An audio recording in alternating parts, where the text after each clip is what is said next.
Good morning and welcome. We're glad that you are managing to attend the first of 4 webinars on sustainability, which we're delivering as part of our business recovery programme. The trend towards visitors wanting to enjoy their holidays in a sustainable way has been accelerated by the pandemic. At Visit Aberdeenshire, we're very focused on what that means at destination level, and through the industry research that we've been conducting, we know that this is something that tourism businesses also want to act on to meet visitor needs. And to deliver this programme of webinars, we've partnered with Green Tourism, a company founded in Scotland, operating for more than 25 years in the field of sustainable tourism, and a real success story with operating now in more than 20 countries. So we have with us today Andrea Nicholas, the Chief Executive and Founder, also Lisa Wilson, Sustainability Standards Director and Lead Assessor with a background in hospitality, and Johnny Hume, who is a Sustainability Assessor with an engineering background. So I guess what I'm saying to you indirectly is that we have a huge amount of knowledge and experience in our virtual meeting room today. So please do take the opportunity to ask lots of questions and get the benefit of their knowledge. They have experience over many years of giving advice and undertaking assessments with all types of tourism businesses. So with no more than ado, I'll hand over to Andrea Nicholas to introduce the subject and what we're going to cover today. Thank you, Yvonne, and good morning, everybody. I'm pleased to see there's a few green tourism people in the audience. It's really great to have everybody come along today. And we're going to start this course of webinars at the beginning, a sensible place to start. And it's about, what is your sustainability journey? And everyone will be on a certain point along that process. And what we want to do today is try and demystify, identify where you are on your journey and give you a few top tips on the kind of measures you can put in place. So just to go through what the session today is going to be about, introduction, obviously, about sustainable tourism, why go green, and how to get started. We are going to have a breakout session in the middle. We're also going to have a comfort break because we all need one of those. And through the breakout session, we'll be asking you some specific questions on where you are on your green journey, what your barriers have been, your challenges, what you've tried already. So if you can start thinking about those kind of things to discuss in the breakout, that'd be great. And then the second part of the session will be about setting up your action plan, identifying some targets, reviewing the progress and some top tips. And my colleagues Johnny and Lisa will be managing those 2 sessions, either side of the breakout discussions, and questions and answers at the end. So what I wanted to do, first of all, is that kind of demystify. There's a lot of acronyms and topics and discussions that are going on around sustainability at the moment. And I thought it would be good just to go through some of those basic kind of terminologies. Hopefully you all understand that sustainability is about the triple bottom line. It is about the environment, but it's also about the economy, and it's also about social aspects. Net zero carbon is a term that's been used a lot.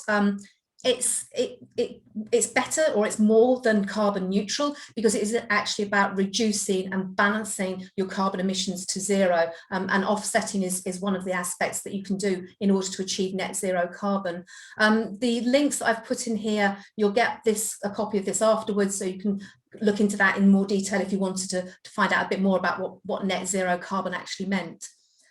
Declaring a climate emergency is something that a lot of organisations have done. Most local authorities have declared a climate emergency in one form or another, and there's again a list of all the different agencies that have signed up. And again, it's a public commitment to reducing greenhouse gases. The SDGs have been around for a number of years now. About 2015 they were adopted, and there's 17 goals for governments, but also now for businesses to align with their activities, to give them a framework to work towards. And the United Nations website actually has an area that's specifically on tourism and the Sustainable Development Goals. So again, that link there just gives you a bit more information about how tourism can approach the Sustainable Development Goals. And we all know that COP's happening. I only found out a few weeks ago that COP actually stands for Conference of the Parties, and it's been going since 1995. The 2016 event was the big one when all of the targets that we're now trying to reach were agreed with all of the different nations. And again, there's information on that website if you want to find out more about what COP means and what the meetings that are going to happen during November in Glasgow. Sustainable tourism trends, we've seen over the 25 years that I've been working with green tourism. The early days, it was very much a niche thing, and we've seen a massive change, especially in the last 5 years, I would say. And I think COVID has moved sustainability on even more, and we're seeing the bounce back, the green recovery, building back better is something that's happening throughout all business, but in particular in sustainable tourism. So Euromonitor did some research last year during COVID and found out that 76% of travellers are concerned about sustainability.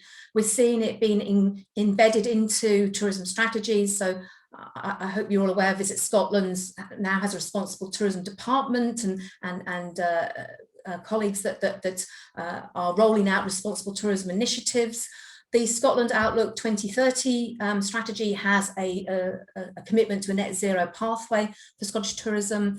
And then even people like Rough Guides have identified the 9 travel trends for this year, and surge in sustainability is top of their list.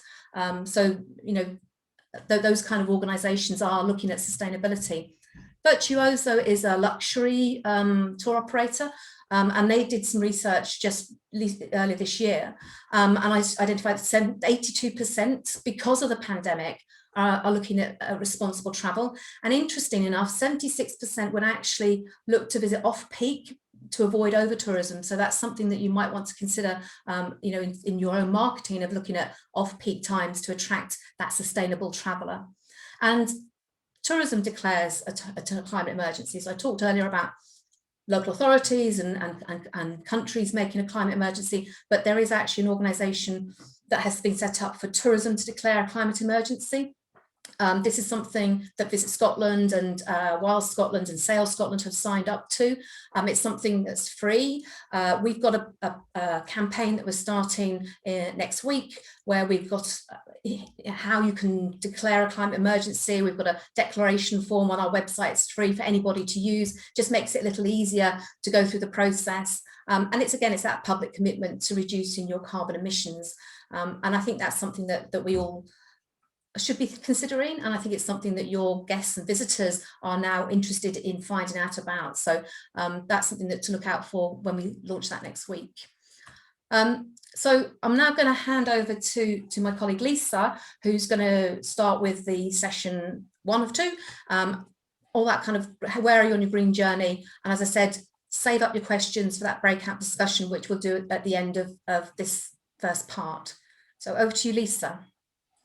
Thank you. So in this session, we're going to look at why it's good to go green. I'm going to give you some hints on how to get started and talk about things like a baseline review, and also some quick wins as well throughout the first session. Next slide, please. So why go green? We have 3 pillars that focus around people, places and planet. So we've kind of broken it down into that one because it's quite a little bit easier to explain. So go green because you care, or you want to do the right thing. Your guests and customers are asking for it. Your staff and team want to do it. Your competitors may be doing it. Places, you want to conserve your local area. You have lots of culture and nature nearby that you want to help protect. You want to enhance the experience for your visitors and guests or customers. Planet, your utility bills are high, which is always a good common one. Everybody's bills are high. You want to reduce your waste, you want to reduce the carbon emissions that are associated with the business, and you want a safer and cleaner business from that kind of aspect of it. I always think one of the really most interesting things from a Booking.com survey is that 76% of their customers said they would be interested in taking part in some sort of green sustainability action with things like the beach clean. I'm not sure if you've heard of the hashtag 2-minute beach clean.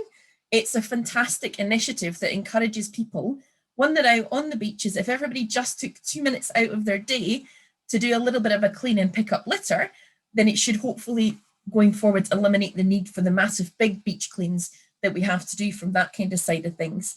And then obviously below we've got the Wilderness Scotland quote, "You're traveling with a company that takes its commitment to sustainable tourism seriously," and that's their climate emergency declaration as well from that kind of aspect. Next slide, please. So some of the top reasons, and these are statistics from our green check quiz that we have on the website, where we ask businesses to tell us why they want to be greener. Is one, it's achieving a marketing advantage. That was the kind of top one from that aspect of it. Two, to reduce energy costs, obviously reducing waste generation and costs. It's their personal commitment to be more sustainable or greener. It's important to them personally, to meet customer demand, to highlight commitment to climate change, to highlight ethical purchasing, to highlight local food offering, to enhance staff well-being and engagement, and to highlight single-use plastic commitments as well. Another stat from booking.com is actually 71% of their customers want more sustainable booking options. And we're seeing more now places, the booking agents, the OTs, having this kind of eco-certified hotel listings as well on their pages. And then we're working with Dalata Hotel Groups, one of the largest hotel groups in Ireland, and they believe it enhances their offering for clients and demonstrates that they're serious about sustainability. This just isn't a tick box exercise for them. So baseline review, the first thing to look at is things like your utilities and your consumables. So what do you buy? Where are you spending money on? What do you waste, potentially even using inefficiently? What do you throw away? When was the last time you've had a good look in your bins? It's always one of the more trickiest things to tackle is waste. Obviously, you've got control of the areas that you have control over, but when you're dealing with the customers, it's tricky trying to get them to engage and use the right bins, especially when every council has their own colour coding system as well. It can be slightly confusing. It's looking at what you can easily reduce. It's things like, is there a way you can reduce your energy? Can you be, reducing the water that you're using in the business? Can you be avoiding chemicals when you're cleaning? Is there friendlier options? What about food and drink? Where are you sourcing it from? Are you highlighting the wonderful produce that Scotland has to offer? And of course, the wonderful whiskies and gins that we have to offer as well.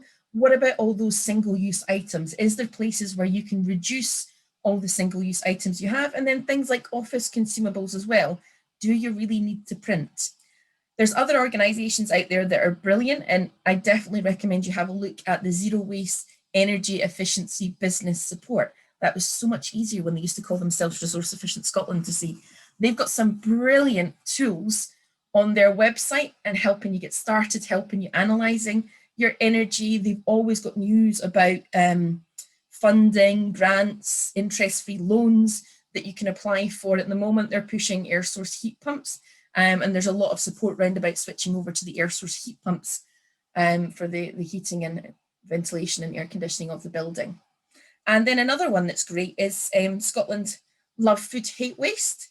So that's a campaign that's been running for several years and even encourages just the public as well as businesses to focus on reducing food waste. So by having you kind of the good to go, the takeaway boxes, encouraging people not to be afraid to ask if they can take leftovers home if they would like to do so, or signing up for and promoting, even if you're a self-catering business, there's a brilliant app where shops, cafes, supermarkets can list if they've got things that they need to get rid of that are slightly going out to date. There's quite a few apps like that out there that are very useful. So some examples from some people we've worked with and how they've done it. Dorset House Bed and Breakfast is a fantastic wee B&B down in Lyme Regis in the south west of England. They replaced all of their shower heads with Hansgrohe aerated shower heads, and that dropped their liters per minute down to 6 litres per minute, which has the potential saving for them of £188 per year per shower. The Torridon, they decided that they were going to remove all the little individual toiletry bottles and move over to dispensers that are refillable with the cowshed. And by wiping that out, they've now reduced their toiletry bottles by 40,000 per year. Royal Yacht Britannia They went through a massive exercise years ago when they were doing their LED replacement program. And one of the biggest areas was the shop, so the retail outlet, and they're actually open pretty much every day of the year, bar a few over Christmas and New Year. So it's constantly lit. It's lit, you know, the 8 hours, 9 hours that they're open. So they changed their 218 50-watt halogen bulbs to 210 10-watt LED bulbs, and that's saving them about £4,000 a year, which is a nice wee saving just by doing something simple like changing your light bulbs. Another thing to look at is community, accessibility, biodiversity. You know, do you support the local community? Are you on any boards? You know, do you donate raffle prizes? Do you support any local or international charities? Do you work with RNLI, the Lifeboat Association, Air Ambulance, that kind of side of things? What about supporting local craftspeople within your area? Have you got an accessibility guide? It's not that you have to be a fully accessible place or venue, but it is good to make sure that it's clear and transparent by having a detailed accessibility guide. And the link there in the website's brilliant. That actually takes you to a website with Visit Scotland and Visit England, where essentially it's a template for creating your accessibility guide. So you just add in the information, add in some pictures, and it creates it all for you. What about looking after wildlife? When you're planting nice flowers in pots and gardens, are you considering wildflowers? Are you looking at flowers that are great for bees and pollinating types of flowers? Are you helping to increase the biodiversity by doing things like this? Have you got any of the quirky B&Bs or the bug hotels or hedgehog houses, all these kind of things? There's loads of really good websites out there. Again, you've got the Scottish Wildlife Trust, and then you've got the North East Biodiversity website as well, which is really good, and they're actively encouraging businesses in the North East of Scotland to get involved and help them protect biodiversity. And can you actually do any of these things really easily? Things like creating an accessibility guide isn't going to cost you anything, and it should be relatively quick, simple, and easy to do. Sometimes it's starting with the simple things that'll make a difference.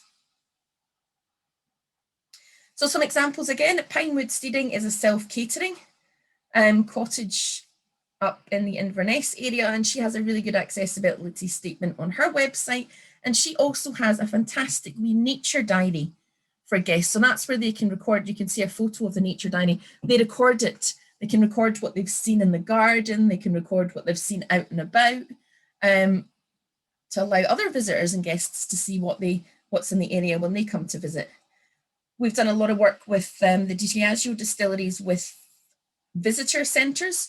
So the ones that you can go and do tours of, round about like Clynelish, Lagavulin, Glenkinchie, those kind of ones. And they did last year during lockdown for St Andrew's Day, they run a Cup of Kindness campaign. So that's where they worked with their local care homes and did a virtual tour of the distillery, and all the residents in the care homes got a wee dram as well as part of a tasting. Then we've got the Queen's B&B in South Queensferry, and she is a massive advocate for local produce, and she actively promotes it to everyone that stays in the bed and breakfast, but also has the list of all the suppliers she uses for her breakfast on the website with links to their website as well. So encouraging other people to kind of focus on shopping local when they're there. And another one we work with is Rexpeditions. And as part of their dives now, they've just incorporated cleanups. So when they're out diving in lochs and rivers and seas, they now get all of the people that are with them on divers to collect the rubbish that's floating about, sadly, round about them. And it's crazy if you look at their Facebook page, some of the things they've found when they've been out and about, everything from footballs to balloons and cotton buds and all these kind of things. Customer engagement is a really big thing. 90% of the businesses we speak to don't say about anything they're doing, and they generally are doing a lot. They just don't know where to start or how to engage with their customers. So it's thinking about where, how, when do you communicate? Is it before they arrive to the destination? Is it on the website? Is it on social media? Is it when they're here? Notice boards or books or within apps, that kind of style of things. It's thinking about what you're going to include in those messages and information. So local culture and wildlife, community initiatives, you know, what's going on in the local community. As the Booking.com stats said, people are interested in doing some green activities. So is there a beach clean or a litter pick going on in the area? Local products and produce, what's special to your area that people should really be looking out, you know, providing them with information on the wee hidden gems that they're not going to get from a guidebook. Active travel options, so bicycle routes, walking routes, public transport, running routes even for the keen runners and joggers. Recycling, I think as I mentioned, recycling can be a minefield when every council has their own bin system, so explaining that to them as well can be really handy.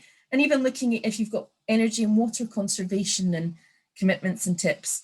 And it's about having information about your green commitments, so sharing with them what you're doing can sometimes encourage them to look at things when they go home. So Visit Scotland have rolled over again into this year, their fantastic campaign of Year in Coast and Waters, where they've got lots of tips and hints and promotion about the kind of visiting the areas with the beautiful beaches and rivers.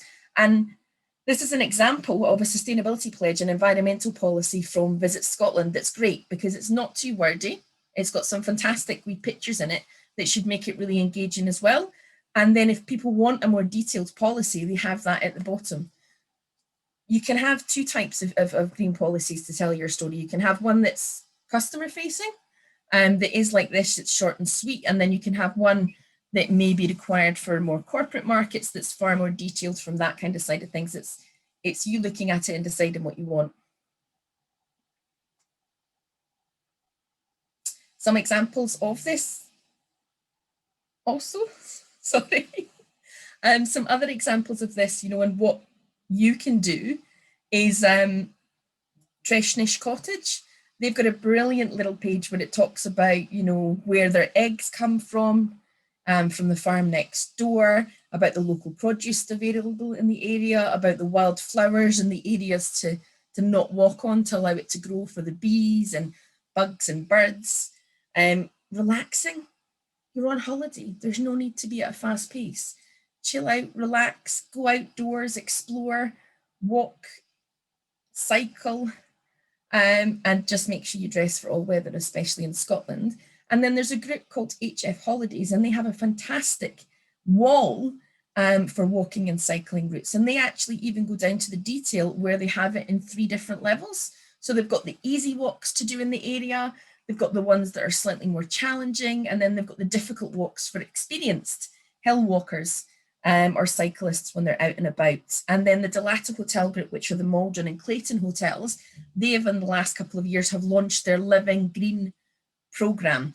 So that is their sustainability commitment. They've decided to give it a name. It's now what all the staff understand what it's about. They share all the messaging from that side of things.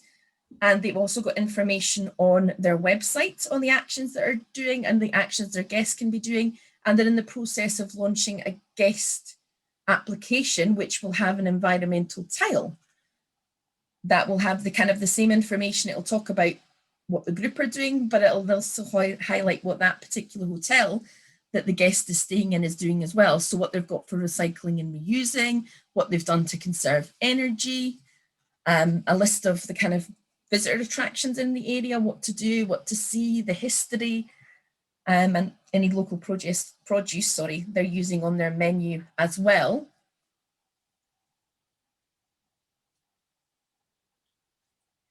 Thank you, Lisa. That was a brilliant explanation of how businesses can start to consider what they're doing for sustainability.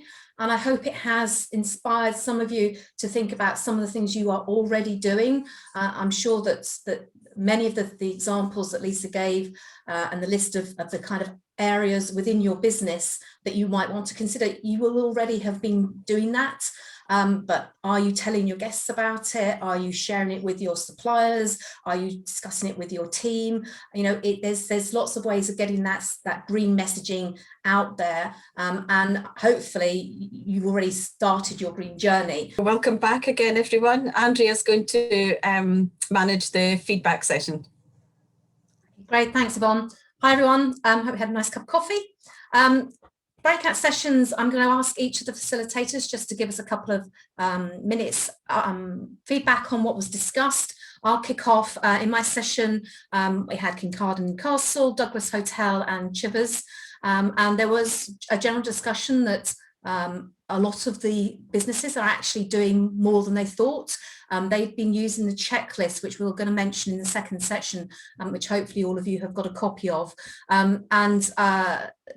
They've been going through that checklist. They had identified that they were doing quite a lot of things that maybe they didn't realise were green. There was a discussion around going for net zero carbon, which the Castle's very keen to do, and some challenges around how they offset and how they actually measure their carbon in the first place.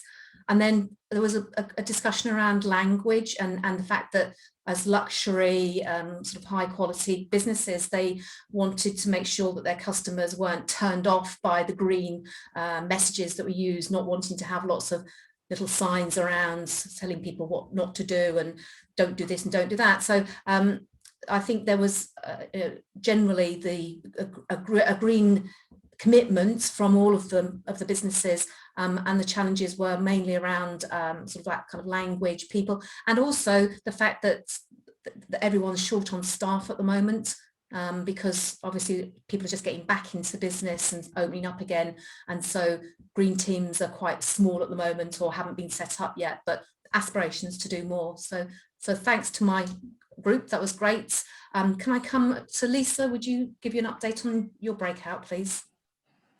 So in my breakout group, I had the Cairngorm Lodges and Cairngorm Bothies. I had Opportunity North East and Detours, and my lovely colleague Claire was in our group as well. We had a really interesting chat about different to you. It's the fact that also we talked about that sustainability itself can be a minefield. When you start to look at those kind of aspects of it, it's, you know, what is sustainability? Are people going to understand it? It's not always clear. A lot of people aren't aware of everything it covers. We also talked about procurement, and when you automatically add the word eco, everything becomes more expensive. It can be really difficult. Challenges to changes in recycling systems. I believe Aberdeenshire Council are now not allowing you to put black bags in with the recycling, and the alternatives they're suggesting are significantly more expensive. We also talked about how, you know, people are on the start of their journey and they're doing things to be more sustainable. Maybe some of the alternative organisations they're working with, it's encouraging them to be more sustainable and how you do it and how to approach that kind of subject. So we had quite a good discussion round about the different challenges about procurement and engaging with others, right, which was good. So thank you. I had a lovely group. Thanks, Lisa. Johnny and Christina, I think you were in the group together. Johnny, do you want to summarise what was discussed? Okay, Christina, I'm sorry. I'm happy to summarise. So we had Alan, who has Rose Cottage Glenbucket, which is a self-catering property. So he's kind of more at his the start of his sustainability journey, currently undergoing a refurbishment of the cottage with a very firm focus on, you know, making it as zero carbon as possible, and also interested in, you know, the aspects that you mentioned earlier about giving guests more direction, you know, when they're there, helping them to understand what they can do. I also had Nigel, who's from the Darragh Lairg Hotel. So he's kind of at the opposite end of the journey. So or he's a little bit further on in terms of they have done refurbishments in the hotel, which have had quite a sustainable focus. You know, they've done quite a lot there. You know, recently installed EV charging points as well, and really looking for, you know, for some additional pointers to help them get further along their journey. Great, thanks, Christina. Sounds like there's some really good conversations going on and lots of people doing green things that maybe they didn't realise they were doing. Yvonne, can I come to you? your group? So in my group, I had Kelly McAlpine of Dalriada Luxury Lodges and Elizabeth Matthew from Opportunity Northeast, who's interested to see what we're doing on the tourism side. She's involved on the food and drink side. And I think Kelly's comments mirrored some of the others, where she said she was going through everything that's been said today in a checklist and ticking the things that they've done already. And I guess probably was already aware that they're quite far down their sustainability journey, but I think probably was still quite surprised at just the number of ticks that she had. So I think having built the lodges from scratch was a great opportunity for them to put in various aspects into the build that mean they're a very sustainable business. So she talked about the smart radiators, about they've never used individual shampoos. She said Sedum roof is great for attracting all kinds of wildlife. Reusable cups and jute bags, and they've also recently installed EV charging points. Quite recently as well, they've teamed up with another local business, McDewey Bike Adventures, where he will do bike rides and guests can use their own bikes, or he will provide the bikes as well. They also do a lot in terms of promoting local experiences, promoting walking routes nearby. They've always had LED lighting, and they're also doing promotion of local food and drink. So, for example, promoting local food bags or Scottish breakfast pack, for example, that's available from a local butcher. One tip that Kelly was happy to share as well is that she's recently introduced a guest app. She's worked with a company called TouchStay. There are other providers as well. And she's found that's a very easy way of updating information and making it available to visitors in an easy to use format. So for example, if there's a farmer's market happening at the weekend and she gets to know which producers are actually attending there, then she'll put that into the app so it's full of up-to-date information.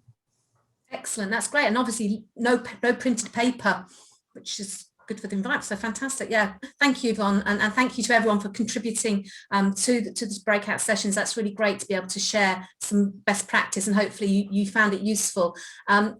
We've mentioned checklist a couple of times, so Christina's very kindly put a link in the chat session if you haven't got the checklist to have a look. We are going to mention it in the next session. So if you've got it, great. You don't have to fill it in. It's there just as a guide, but that's the link if you haven't actually got it. So I'm going to kick off to the second session now. I just need to share my screen. That one there.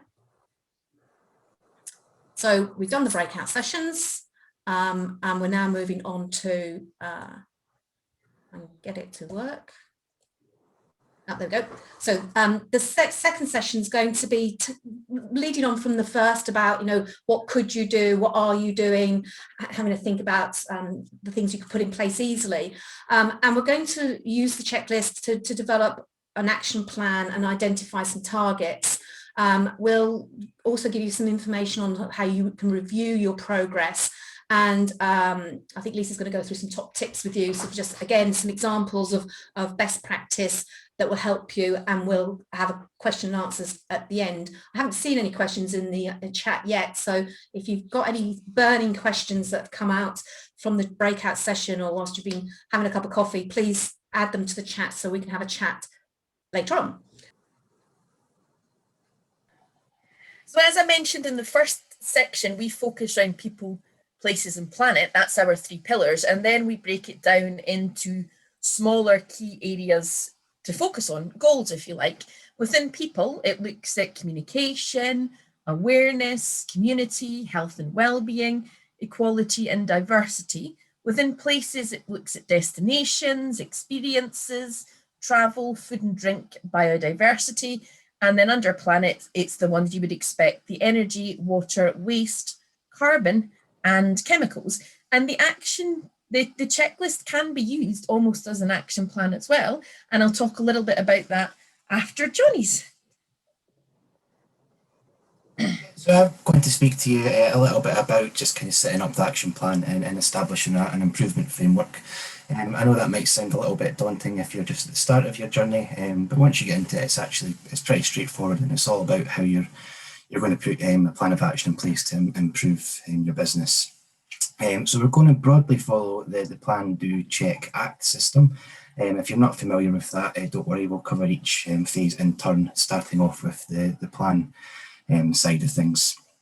So for me, the planning is the most important. If you imagine an iceberg, then the tip out the water would have to do the check and the act, while the plan would be everything below that. It's a really important foundation that you're going to use to build going forward.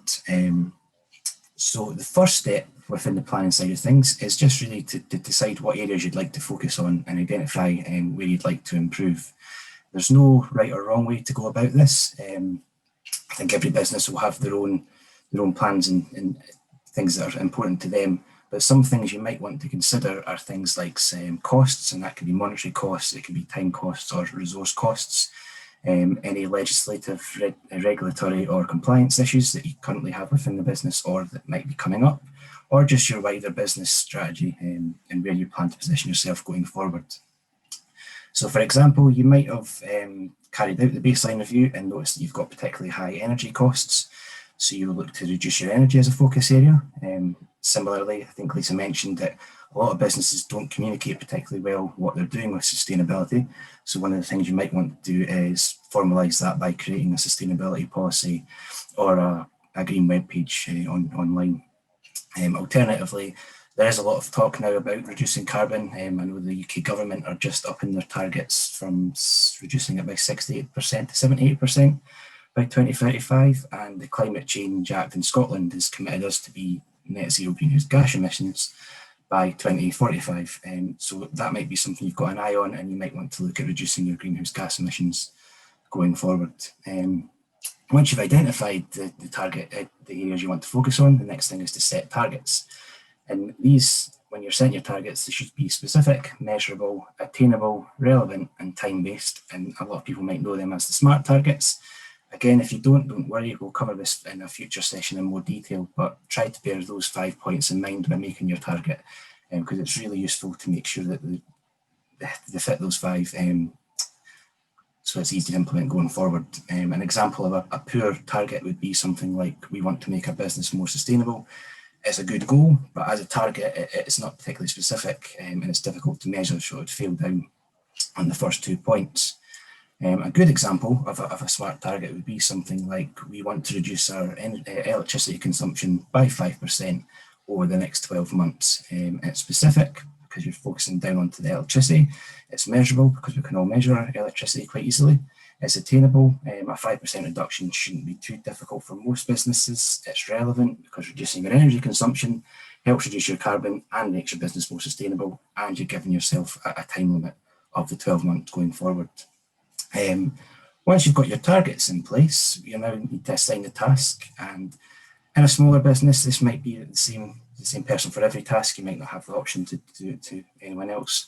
For larger businesses, you might have quite a few people who are looking to get involved, and you might have an idea of who you want to assign the tasks to. Really, you're looking for somebody who's going to be able to drive the initiative forward, potentially a member of the green team.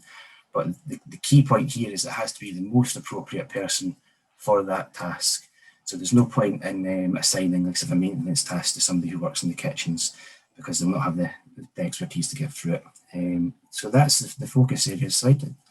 I'm going to talk a little bit more about the action plan in detail, because again, this is still part of the planning phase, but it's a really important tool that you'll use to drive all your initiatives going forward. So your action plan should record the information, and for me that is the absolute fundamental part of it. You have to be able to get the information in there. It doesn't have to be reams and reams of information, but it must be the key information for that task that will allow you to measure it, because if you can't measure it, you can't improve it.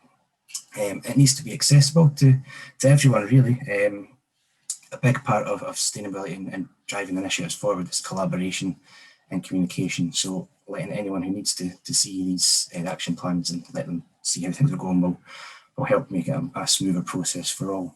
It needs to be used for your business planning. There's no point in developing a sustainability strategy completely away from everything else you're doing because they need to align going forward. You have to review it regularly. Ideally, it should be continuously reviewed, and that links back into having people kind of access to it. If you've got lots of eyes on, you can see how things are progressing and if there's any hiccups coming up. But if it's not continuously reviewed, then at least monthly, have a review of your action plan. It needs to track the progress and the impacts that your measures are making. Similar to the if you can't measure it philosophy. If you can't track it, you don't know where you're going or how you're progressing. So being able to track's a big point for this. And finally, it needs to be revised to reflect the results. So if you've got halfway through the year and you found you've already met some of your targets or you're badly missing them, you need to revise that to make sure that it still stays on track. And that sums up the planning side of things. And we're now on to the do, the check and the act. And the do is at both the most difficult and the simplest. So it's difficult because this is where things go live. And as we all know, life just doesn't run smoothly most of the time. But if you've spent a good time planning and preparing for it, it's just a case of implementing the action plan, and hopefully you've minimised the chance of things going wrong by doing so. At the same time, you need to be monitoring and collecting your data and feeding that information back into the action plan. And this will allow you to then check, which is assessing the measures that you've already implemented, see if they're performing well, if there's any setbacks, and just sort of what impact they're having on the business, and if they're aligned with what you're hoping to be doing. You need to review the targets regularly again with your team and staff and let them know how things are progressing. And you need to also seek feedback from your staff, your customers, and any other stakeholders that might be relevant as you're going forward. With this information, you can then act, and you use that feedback you've collected from your staff and your stakeholders to either seek advice from them or from external agencies and networks or other businesses. Or you can use that to then establish new goals and progress forward. You also need to celebrate your achievements. I think we're quite bad at doing this a lot of the time. We don't like to make a big fuss of the things we're doing well, but it's really important to do that and to keep morale and momentum going as you go through this. And on the same vein, you have to acknowledge failures, obviously not publicly, but see where you've set where things have gone wrong and learn from them. And that feeds back into the planning stage, and the cycle continues again. And I think Lisa's going to come back in again now and speak about the next section, I believe. So as Andrea mentioned, and as Christina very lovely put the link to the checklist into the chat function, you can essentially use this to help you get started. It's broken down into our 3 pillars, and it's got the 15 goals that I mentioned within each. So communication comes under people, and that really looks at the information for customers. It's about sharing your green story on your website, talking about it as you welcome guests when they come to stay where applicable, using social media. It's a great tool, social media, for sharing those wins that Johnny mentioned, and promoting the good things that you're doing in your business. You'll notice that the checklist has a kind of to-do, a partial, and then that favorite box that everybody likes when you get to mark the done side of things. It's got boxes for you to put in comments and evidence to help you keep track. If you've got a team of people, to help them keep track from that kind of side of things. Awareness looks at training, and that's awareness. It looks at training for yourself, but also for teams. It's about keeping everybody informed, talking about things, signing up for newsletters so that you're constantly being kept up to date with what's going on in the world with regards to being green and sustainability. It's about creating an action plan, which if you start to use this, you're halfway there. It's about the purchasing and supplier screening, and that will be different for different types of business. If you're a small business, you might not necessarily have a formal policy or procedure when you're screening your suppliers, but you'll probably know where a lot of your products come from because you'll have developed a relationship and a rapport with your suppliers. We find that a lot of our members that are smaller businesses actually are better than some of the larger businesses because they have such good relationships. They can tell you where every item on the plate for breakfast comes from, and I'll even tell you, you pass the farm on the way in with the eggs and the sausages and the things like that. Community is about how you're supporting the local community socially, environmentally, how you're supporting charities. Health and well-being is about customer and staff health and well-being. And that could be, you don't necessarily have to have a big spa or leisure facilities. It could be, as I mentioned previously, having walking routes and running routes and promoting the outdoors and having a list of different classes that are available if anybody wants to do exercise when they're on holiday and explore that side of things. Equality and diversity is about making sure that everyone's welcome. It's having an accessibility policy. It's looking at the ethical practices within the business and having an equality and diversity policy where that's applicable. Places is the next area we cover, and that looks at destination. And this is really about encouraging customers to be greener and giving them tips that they can maybe take away with them and do at home if they've not already thought about it. It's making sure that, you know, I'll mention again, the waste's my passion. I'm a waste geek, I'm not even ashamed. And it's about making sure that you've got clear signage on your bins so people know what goes in where. It's about encouraging them to switch off. I mean, gosh, I always think I can hear my mum yelling in my ear and not to have the place lit up like Blackpool Illuminations when you don't really need it.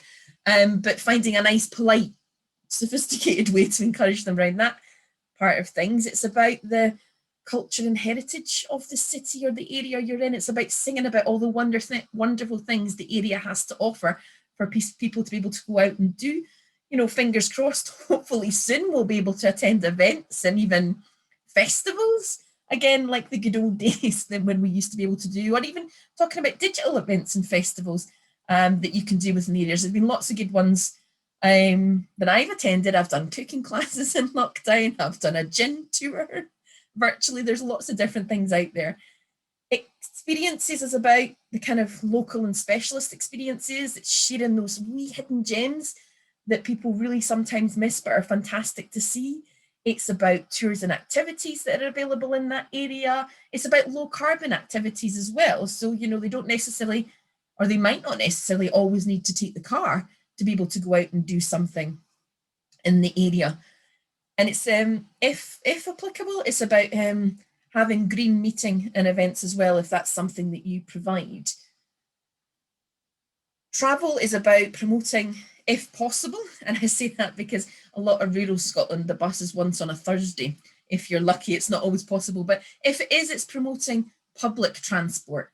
You know, telling them, relax, you don't want to drive, jump on the bus into town. You can pay attention to the world as you're driving through. And hey, if you take the bus, you can have a wee glass of wine or a cheeky pint of beer with lunch, and you don't have to worry about driving. It's about having electric vehicle charging points or using electric vehicles yourself. If you don't have an electrical vehicle charging point, that's okay, but do you know where the nearest one is? Food and drink is about sharing all the wonderful, amazing produce we have in Scotland, promoting it, promoting brilliant restaurants, being aware now what restaurant's good to go to if you're a vegan or a vegetarian or someone wants healthy eating options, or they've got a special diet. So being able to cater and know of places that do cater for dietary requirements. Biodiversity is about planting, it's about creating habitats and refuge for wildlife, it's about conservation, and it's also a bit about education and the effect the supply chain can have on biodiversity. Planet, very simply is what you would expect. Energy is about monitoring your energy use, starting from the beginning, whether that's done by reviewing your bills as they come in to make, as you're checking them, one, to make sure nothing's gone up drastically, or whether it's working with an external consultant that will help you monitor your energy consumption more detailed for larger businesses. It's about lighting, so switching over your light bulbs as and when they go with LED light bulbs. They last longer, it means you're not going to have to change them as much, and there's a bit of energy and potential cost saving there as well. Appliances is about looking to replace older appliances with new energy efficient appliances. It's also about the maintenance of those appliances as well. So checking your fridge seal to make sure it's still in good tact and it's working properly, and having your boiler serviced on an annual basis, these kind of things. Heating and hot water is of how the building's heated, Is it a combi boiler because it's a small self-catering, or do you have a big massive biomass boiler on site from that kind of side of things? It's looking at making sure pipe work's lagged, using timers or technology to help reduce the amount of time the heating's on. We are in Scotland in the winter, it does get cold, it even gets cold in the summer, so you are going to potentially have to have your heating on, but you maybe don't need it on all day. And then building fabric and insulation is looking at the kind of loft insulation, double glazing, all these kind of things. Water, monitoring your water conservation. Can you add an aerator to a tap? Can you look at flow restrictors for showers? It's about recovery. So do you have a water butt outside that you use for gardening rather than using fresh tap water? And it's about the quality as well. So encouraging people not to flush things down the toilet, and also providing them with somewhere to make sure things like fats don't go down the sinks as well. Nobody wants to see one of those awful fatbergs that are popping up now, sadly, all over. Waste, my favourite subject, is always about monitoring of the waste. You got to know what is general waste and what's recycling. It's about avoiding, reducing, reusing, and then recycling your waste. That's the waste hierarchy. Recycling isn't the number one option. It's about seeing where you can avoid waste, looking for opportunity to reduce it or even reuse it, and then if not, looking to recycle it. It's about conducting an audit of all your single-use items and then seeing where you can cut down or reduce food waste. It's looking to have a system in place for food waste, or even maybe considering if you don't, maybe considering looking at a system yourself. That can be anything from a wee hotbox composter in the back garden to larger businesses having their very own Big Hannah or an IBC, that kind of style of thing. It's looking at the garden waste, organic waste. Do you compost it in a heap in the corner and just allow the kind of leaves to mulch down and then put them back on the grounds? And have you got a system in place for special and hazardous waste? Do you make sure that the light bulbs are taken to the correct place? That, as I mentioned, if you're a larger business, you might actually have an uplift of cooking oil, so it's taken away and turned into a biofuel. Carbon, again, it starts with monitoring your carbon emissions. It's then about managing those carbon emissions, looking into renewables or looking into purchasing with a green tariff, so someone's 100% renewables. And it's also looking at adaptation. This is assessing the risk of climate change on your business. That's anything from flooding to, we do get hot weather here as well. So if it's becoming really warm outside, what systems do you have in place to make sure that your housekeeping staff are not overheating as they're servicing rooms? Chemicals is the cleaning products you use. It's about the products you use in laundry. It's about toiletries you provide, and it's about pesticides and herbicides as well. So some top tips. One of the first ones, and it's easy ones to start with, is awareness. So it's attending webinars and workshops like this. It's signing up to publications and articles to get yourself familiar. It's looking at training. Zero Waste Scotland Energy Efficiency Business Support have a fantastic Green Champion training program online. It's completely free to any business, and it's got lots of brilliant little modules through it. Hopefully going forward, they'll also be able to start holding their events in person as well, but at the moment it's just digital. It's looking at how you then share information. So does it become part of your newsletters? Do you pop it on the intranet? Do you have a green notice board? It's getting everyone involved. So if you have cleaners that come and clean your self-catering apartment, you need to make sure that they understand why you're trying to be greener and what your sustainability commitments are. For larger organizations, it's having green meetings. Larger organizations that have meeting and events facilities is about having green meetings and hosting green meetings. Having green champions for larger businesses as well, or it could be for your smaller business, you're the green champion. It's setting up a green team, and it's asking for suggestions and ideas. Tip 2, get your green policy done and in place. So if you don't already have one, there's no right or wrong way to write your green policy. It's entirely up to you. This is where you share your green commitment as a business and an organization. So it should be meaningful to you. It needs to be easy to understand. Doesn't need to be too technical. It needs to be that everybody can understand it. So the team, customers, guests, everyone else. It needs to be concise and straight to the point. Ideally, it not too wordy. If you're going to be sharing it with customers, keep it to one A4 page and then put a link into a more detailed policy. It's about your commitment to legal compliance, but also your continual improvements in sustainability. And a green policy should be updated. It shouldn't just be completed, stuck on a website and then left there. It should be reviewed and updated because this is a journey. There'll be lots of changes that will happen within the business. It should mention your goals, your targets, talk about what you've already got in place, what you've already achieved. And it should be signed and dated by you as the business owner, or for larger organizations, by senior management. Visitor charter. This is about trying to find a nice way to encourage customers, guests, visitors to be more sustainable when they come to visit. So it should have hints and tips on it. Again, it needs to be relevant to your particular customer group. It needs to be easy to understand. It should include local information, tell them how they can get involved and help, encourage them also to maybe think about doing things at home. So, if you're asking them to help you conserve energy, then maybe that's something they can think about when they go home. Encouraging and influential, not too wordy, and ideally more pictorial as well. If you have things that people can automatically think of when they see it, it makes it that little bit easier. And tell them why it's important to you and to the destination. This is an example of the Visit Scotland one that's really good.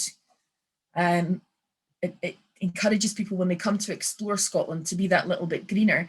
You might have seen there's been lots of posts on social media about taking your litter home with you.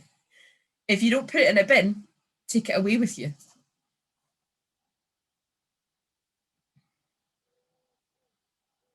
And tell your green story. You'll all be doing so much. And when you start to work through this checklist, as Andrea said that people in her group did, you'll be ticking stuff off already as you go through because you're probably already doing it. You've just not thought about it. And then you need to start promoting that, telling them what you're doing. Use social media, use it to support the local community. Show that, you're caring for your team and your guests, that you're buying local, that you're the conservation of the cultural heritage, that you're increasing biodiversity. Pictures of animals always get great likes and followings and shares and comments because people love these side of things. Talk about the fact that you're reducing your carbon, that you're recycling a lot or more in minimal waste, that you're saving water, that you're potentially avoiding chemicals, you're using plant-based cleaning products, or you're using good old-fashioned methods like vinegar and bicarbonate soda and lemon. Be honest and transparent. Don't greenwash. People can see through it, and a lot of people now are a bit more knowledgeable when it comes to sustainability. Provide evidence and information of what you're doing. Use pictures of things that you're doing. Everybody's on a green journey. It's just telling them how far you've got. And this is an example of some of the green stories that have got some great information and hints and tips from some of our members as well on our website. Number 5, get involved with campaigns. Support them, promote green initiatives, campaigns, projects on your website, on social media, and that can be everything from, did you know you could twin your toilet? So toilet twinning is quite a big campaign, and I believe they're going to start launching you being able to twin your taps as well from that side of things. So it's easy enough to do. They send you a lovely little picture of the toilet that you're twinned with. Essentially, it provides toilet facilities in countries that need it. So countries in Africa and Asia where they're not really existent. It's looking at the Aberdeen Climate Change Action, maybe getting involved with that, using the Refill app, promoting the Refill app. It's brilliant. Totally free to download, free to sign up to. It means that you become a refill station. Originally, it was for refilling water bottles, but now they've started to expand it, and it also shows you places where you can take your own containers, so coffee cups or tubs because you're buying a salad for lunch, or also where they need a zero waste shop is where you can refill cleaning products and things like that. So it's a brilliant little app to either sign up to become one of their listed businesses or to even promote to guests and visitors when they're coming with you. There'll be loads in the area. You'll be pleasantly surprised. And then it's also maybe getting involved in any of the big specific green days and events. So obviously every year in January, it's the big garden bird watch. So it could be that you sign up for that and you encourage your guests or visitors to get involved. Earth Hour is the WWF campaign that's always in March. And to get involved with that, they generally ask you to switch off or turn down your lights for an hour to help raise awareness. And another one that's coming up in September, so we've not missed it, is the Great British Beach Clean in conjunction with the Marine Conservation Society. And that's a fantastic one to get involved with. You can volunteer yourself, staff can volunteer to go along and help clean up the nearest beach. You get sheets to record what's been collected that helps them kind of generate a report at the end of it. Thank you, Lisa and Johnny. That was some great information there.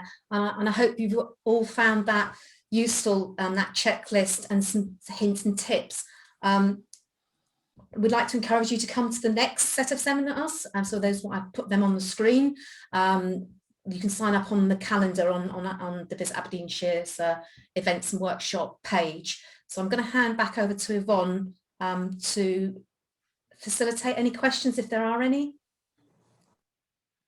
Thank you, Andrea. So Christina is managing that question box. By the looks of it, there's nothing yet. But if you do have anything that's come to mind at all, please take the opportunity to use all the expertise we have with us today to get an answer. So while we're waiting for any questions, I do have a question. So if a business is at the start of their sustainability journey and they know it's important, which is why they're here today, but as you know, there's so much information out there, it can be quite overwhelming when you're at the start. So I guess what would you advise in terms of their next steps after today, aside from obviously attending the rest of our webinars? I would suggest that they use the checklist. As Lisa suggested, it's those quick wins. So looking through what you're already doing and what could you put in place quite easily that's a low cost or is going to save you money. That's a big part of that is identifying, as Johnny explained, that whole kind of planning exercise, identifying where the big costs are for you, whether that's money or potentially time spent or staff time in actions.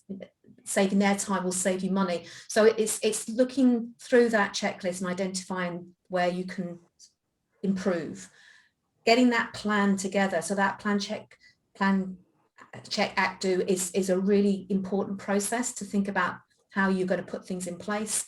And then talk to other people, go out there and find out what other businesses in your area are doing, talk to your staff, your customers, other stakeholders on, is sustainability important to them?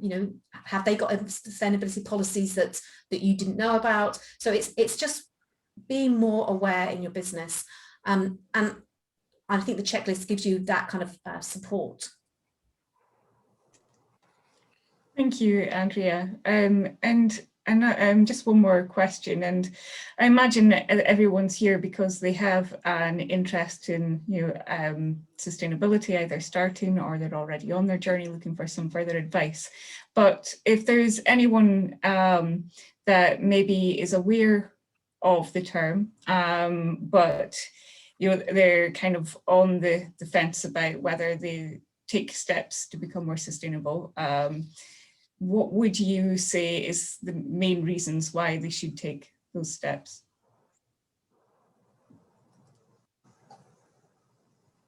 You can answer that, Lisa? I wasn't sure if you wanted to answer it. Okay.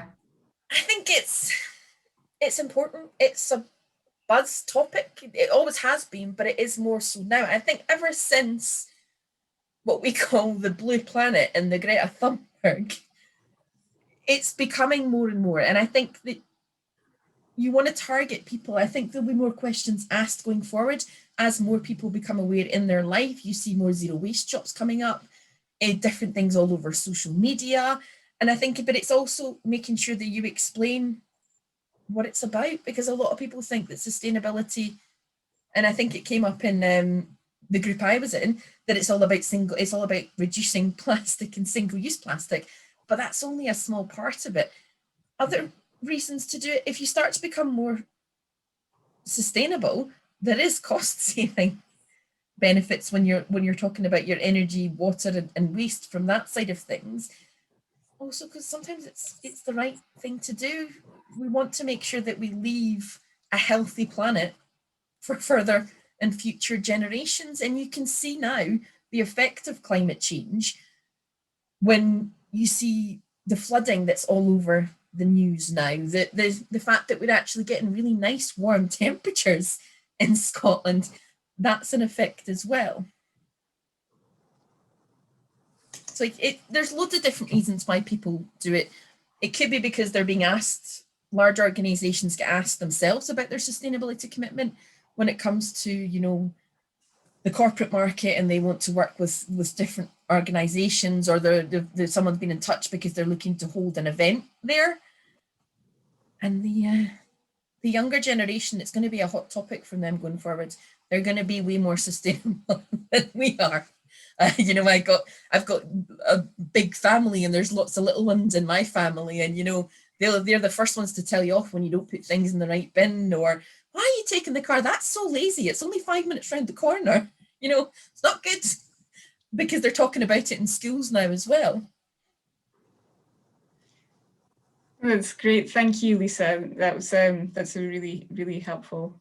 And we do have a question from Alistair Ross. So he's asking if there are any easy to use tools that they could use to measure their carbon output.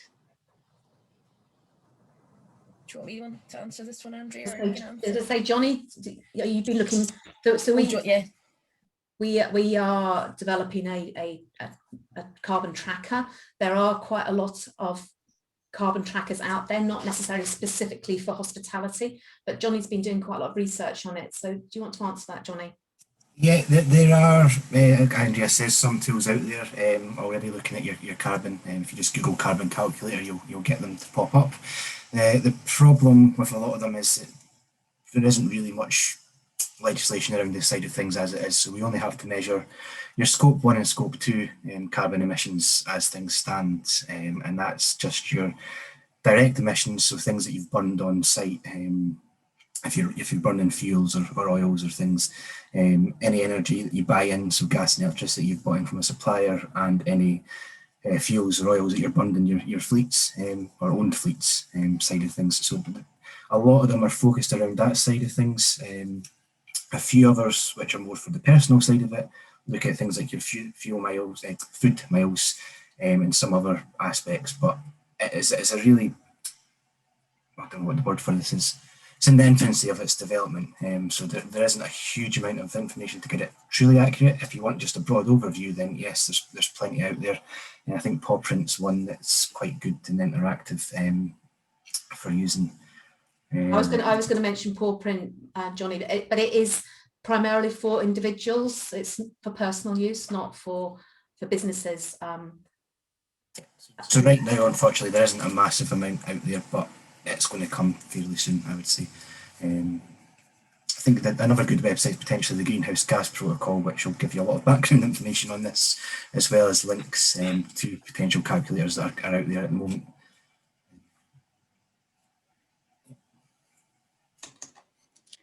Thank you, Johnny. I don't think we've got any more questions at the moment.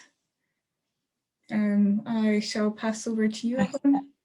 Okay, thank you. I have one question, and it's a subject we've touched on a few times this morning, and I think also recognising that many businesses where they're taking lots of steps, but not necessarily immediately thinking about the communication side. So I guess this is a little bit of a taster in terms of next week's webinar, but what are the, I guess, what are the, even the most basic steps to take to start to communicate whatever actions it is you are undertaking?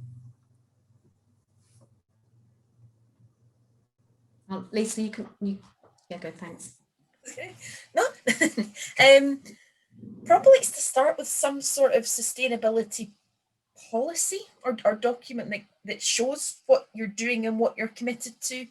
It's something that you can write relatively easy, and I think the Zero Waste Scotland website that I mentioned for the Green Champions, I think they also have a detailed guide and several examples to help you get started from that side of things. You can also be using social media, promoting little bits and pieces on that and starting to think about it. And it's also just openly talking about it. Don't be afraid to talk about it. You know, I always say that if, you know, I'm no guru, I don't know everything. And I'm the first one to say, if I don't know something, I'll be honest about it and say, let me go and find out. And I'll generally tend to come back to you from that side of things. Because I know if I don't know, Johnny might know, or Andrea might know, or someone else in the team will know. But a good place to start is the policy. Keep it short, keep it sweet, keep it straight to the point, and talk about what you're doing and what you're planning to do going forward, and start having conversations with others as well. Start chatting to your suppliers about it, start chatting to other businesses about it, and find out what they think too. Be open to communication. I was suggesting in my breakout session that they looked at what their peers are doing and see how they're explaining their sustainability process and actions, and nick their good ideas. That's allowed. But yes, looking at what other people are doing, how they're explaining it, the language that they use, because every business is different. And you shouldn't think of sustainability as an add-on. So when you're writing your front page of your website, use the language within what you're doing. Don't add it on as just, this is the sustainability bit at the end. Thank you, Andrea.